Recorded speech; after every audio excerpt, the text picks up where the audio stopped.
ಈ ವರ್ಷದ ದಸರಾ ಮಹೋತ್ಸವದ ನಾಡಿನ ಜನತೆಗೆ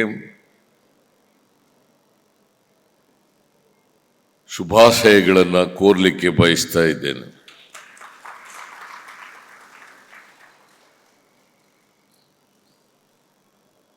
ಮೈಸೂರು ದಸರಾ ಅಂತಂದ್ರೆ ಮೈಸೂರು ಜನರಲ್ಲಿ ಒಂದು ರೀತಿ ರೋಮಾಂಚನ ಮತ್ತು ಹರ್ಷ. ಕಳೆದ ವರ್ಷ ನಾನು ಮೈಸೂರು ಜಿಲ್ಲಾಡಳಿತಕ್ಕೆ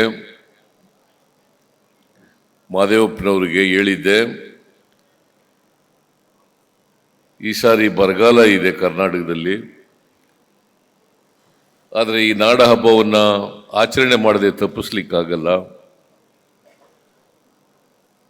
ಸರಳವಾಗಿ ಅರ್ಥಪೂರ್ಣವಾಗಿ ಆಚರಣೆ ಮಾಡಿ ಅಂತ ಹೇಳಿದ್ದೆ. ಈ ವರ್ಷ ಸಾಕಷ್ಟು ಮಳೆಯಾಗಿದೆ, ಎಲ್ಲ ಜಲಾಶಯಗಳು ತುಂಬಿದವೆ.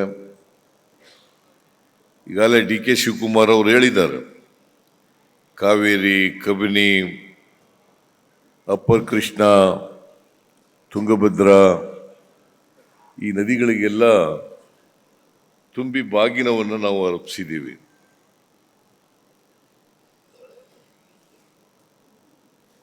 ಎಲ್ಲ ನದಿಗಳು, ಜಲಾಶಯಗಳು ಇದೇ ರೀತಿ ತುಂಬು ಹರಿಯಲಿ, ಜಲಾಶಯಗಳು ತುಂಬಲಿ ಅಂತೇಳಿ ದೇವರಲ್ಲಿ ಪ್ರಾರ್ಥನೆಯನ್ನು ಮಾಡಿದ್ದೇವೆ.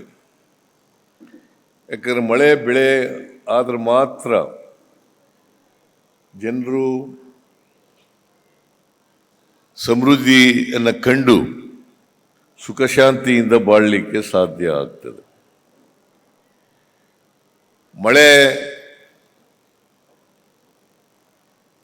ಪ್ರಕೃತಿ ವಿಕೋಪದಿಂದ ಕಡಿಮೆ ಆದರೆ ರೈತರ ಮುಖದಲ್ಲಿ ಮಂದಹಾಸ ಕಾಣಲಿಕ್ಕೆ ಅಸಾಧ್ಯ ಆಗ್ತದೆ. ಹಾಗಾಗಿ ಈ ವರ್ಷ ಎಲ್ಲ ಇಡೀ ರಾಜ್ಯದಲ್ಲಿರ್ತಕ್ಕಂಥ ಎಲ್ಲ ರೈತರು ಕೂಡ ಸಂತೋಷದಿಂದ ಇದ್ದಾರೆ. ಇವತ್ತು ಬಿತ್ತನೆ, ಮುಂಗಾರು ಬಿತ್ತನೆ ಕರ್ನಾಟಕದಲ್ಲಿ 98-99% ಬಿತ್ತನೆ ಆಗಿದೆ. 98-99% ಬಿತ್ತನೆ ಆಗಿದೆ. ಅದರಿಂದ ಇನ್ನೂ ಹೆಚ್ಚು ಮಳೆಯಾಗಲಿ, ಹೆಚ್ಚು ಉತ್ಪಾದನೆ ಆಗಲಿ, ಬೆಳೆಯಾಗಲಿ,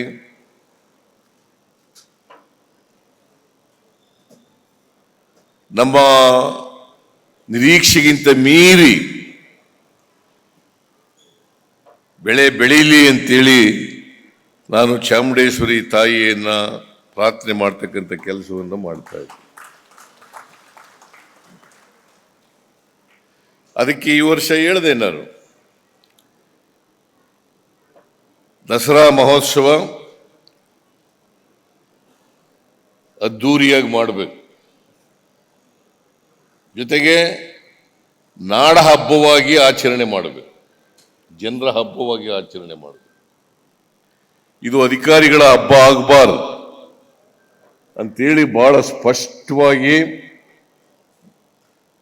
ಡಾಕ್ಟರ್ ಎಸ್ ಸಿ ಮಾದೇವಪ್ಪನವರಿಗೆ ಹೇಳಿದ್ದೇನೆ. ಯಾಕಂದರೆ ಅವರು ದಸರಾ ಉತ್ಸವ ಸಮಿತಿಯ ಉಪಾಧ್ಯಕ್ಷರಾಗಿದ್ದಾರೆ, ಕಾರ್ಯಕಾರಿ ಸಮಿತಿಯ ಅಧ್ಯಕ್ಷರಾಗಿದ್ದಾರೆ. ಅವರಿಗೆ ಹೇಳಿ ಈ ಸಾರಿ ದಸರಾ ಭಾಳ ಅದ್ದೂರಿಯಾಗಿ ಮಾಡಬೇಕು, ಜನರು ಹೆಚ್ಚು ಜನ ಭಾಗವಹಿಸಬೇಕು, ಹೆಚ್ಚು ಜನ ಭಾಗವಹಿಸಿ ದಸರಾದಲ್ಲಿ. ಇದು 9 ದಿನಗಳ ಕಾಲ ನವರಾತ್ರಿ ನಡೀತದೆ. 9 ದಿನಗಳ ಕಾಲ ನವರಾತ್ರಿ ನಡೀತದೆ. 10ನೇ ದಿನವನ್ನು ವಿಜಯದಶಮಿ ಅಂತ ನಾವು ಕರಿತೀವಿ, ದಶಮಿ ಅಂತ ಕರಿತೀವಿ. ಅವತ್ತು ಜಂಬೂ ಸವಾರಿ ನಡೀತದೆ. ಚಾಮುಂಡೇಶ್ವರಿ ತಾಯಿಗೆ ಅವತ್ತು ಪುಷ್ಪಾರ್ಚನೆಯನ್ನು ಮಾಡ್ತೀವಿ. ನಾವು ಅರಮನೆಯಲ್ಲಿ ಪುಷ್ಪಾರ್ಚನೆಯನ್ನು ಮಾಡ್ತೀವಿ. ಇವತ್ತು ಉದ್ಯುಕ್ತವಾಗಿ ಹಂಪ ನಾಗರಾಜಯ್ಯನವರಿಂದ ಉದ್ಘಾಟನೆ ಆಗಿದೆ.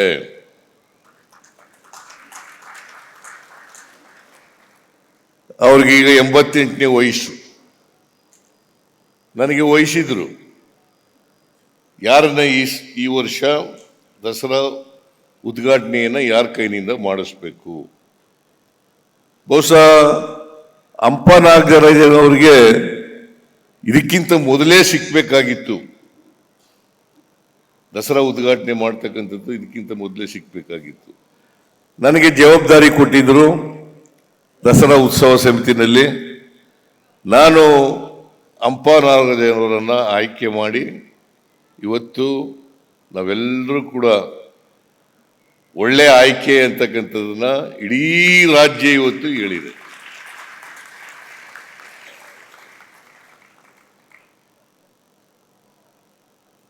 ಅಂದ್ರೆ ಇತ್ತೀಚೆಗೆ ಪಾಪ ಅವರ ಧರ್ಮಪತ್ನಿ 63 ವರ್ಷಗಳ ಕಾಲ ಜೊತೆಲಿದ್ದವರು. ಬಹುಶಃ ಅದಕ್ಕಿಂತಲೂ ಹಿಂದೇನು ಪರಿಚಯ ಇತ್ತು ಇವರಿಗೆ. ಅವರನ್ನು ನೆನ್ಕೊಂಡಿದ್ದಾರೆ, ಕಮಲಾ ಹಂಪನ ಅವರನ್ನು. ಅವರು ಕೂಡ ಒಳ್ಳೆ ಸಾಹಿತಿಗಳಾಗಿದ್ದರು. ಅವ್ರಿಗೂ ಈ ದಸರಾ ಉದ್ಘಾಟನೆ ಮಾಡ್ತಕ್ಕಂಥ ಅವಕಾಶ ಸಿಕ್ಬೇಕಾಗಿತ್ತು. ಆದರೆ ನಮ್ಮನ್ನು ಅವರು ಅಗಲಿದ್ದಾರೆ. ಅವರ ಆತ್ಮಕ್ಕೆ ಶಾಂತಿ ದೊರಕಲಿ ಅಂತೇಳಿ ನಾನು ಈ ಸಂದರ್ಭದಲ್ಲಿ ಪ್ರಾರ್ಥನೆಯನ್ನು ಮಾಡಲಿಕ್ಕೆ ಬಯಸ್ತಾ ಇದ್ದೇನೆ. ಕಮಲಾ ಹಂಪನ ಅವ್ರನ್ನ ಜ್ಞಾಪಕ ಮಾಡಿಕೊಂಡು ಹಂಪ ನಾಗರಾಜಯ್ಯನವರು ಭಾವುಕರಾದರು.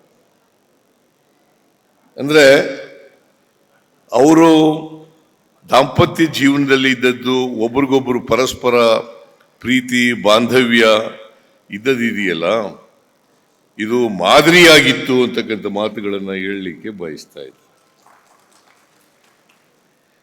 ಹಂಪ ನಾಗರಾಜಯ್ಯನವರು ಕನ್ನಡ ಸಾಹಿತ್ಯ ಲೋಕಕ್ಕೆ ಅಪಾರವಾದಂಥ ಕೊಡುಗೆಯನ್ನು ಕೊಟ್ಟಿದ್ದಾರೆ. ಹಾಗೇನೆ ಜೈನ ಸಾಹಿತ್ಯಕ್ಕೂ ಕೂಡ ಬಹಳ ದೊಡ್ಡ ಅಧ್ಯಯನಶೀಲರಾಗಿ ಅಪಾರವಾದಂಥ ಕೊಡುಗೆಯನ್ನು ಕೊಟ್ಟಿದ್ದಾರೆ.